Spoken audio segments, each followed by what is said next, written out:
So the idea that you could be in a committed relationship, but then still have sexual liberty. And it's something that I try to explain to people. So I always say I found myself in accidental monogamy. And so, like, the beginning part of our relationship, I was still in the industry. So we were open because I wasn't going to go shoot and then have him be a good little boy at home. That wasn't fair for anybody. Yeah.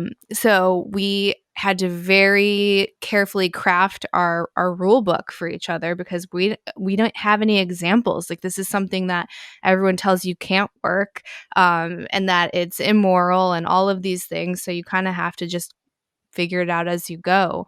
And then I stopped shooting mostly. We had a baby and life changed, and now we're like monogamish, and it's great. Um, but people think that because throughout the time that I was shooting, you can't be committed to a single partner because you have these extracurricular activities.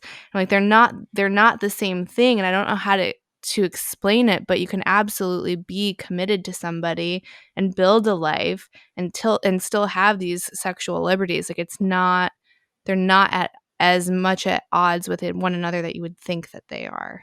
Yeah, one way I kind of try to get my normie friends to understand this is to go, look, okay, so you're sexually exclusive, you're monogamous, whatever.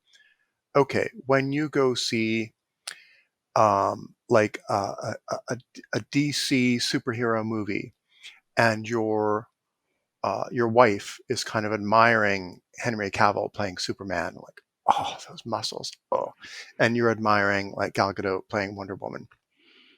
You're kind of having an erotic response Mhm. to these actors and these characters. And is that something that's consistent with being committed in a marriage? I think most reasonable adults would say, yeah, absolutely. You can be committed to your marriage and still enjoy looking at characters on a screen. Mhm. Then take it one level up. Okay, can you still be in a committed relationship even if you're watching porn by yourself or with, your spouse? Mhm. And I think, yes, absolutely. And a Mhm. lot of married couples could probably benefit from watching more porn together I and kind agree. of broadening their sexual palettes, and also being reassured about what kind of bodies your spouse is attracted to, which is often a much wider variety than you might think, Mhm. right?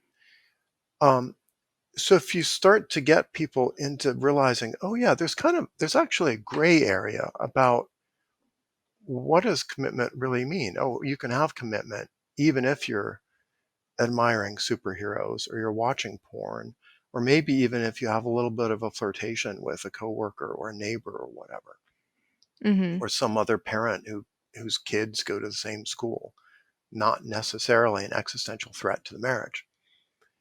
Um, and then actually having sex with other people, um, it's more of um, it's more sexual freedom than just like watching somebody on a screen, but it's not as qualitatively different as a lot of people like to pretend it is.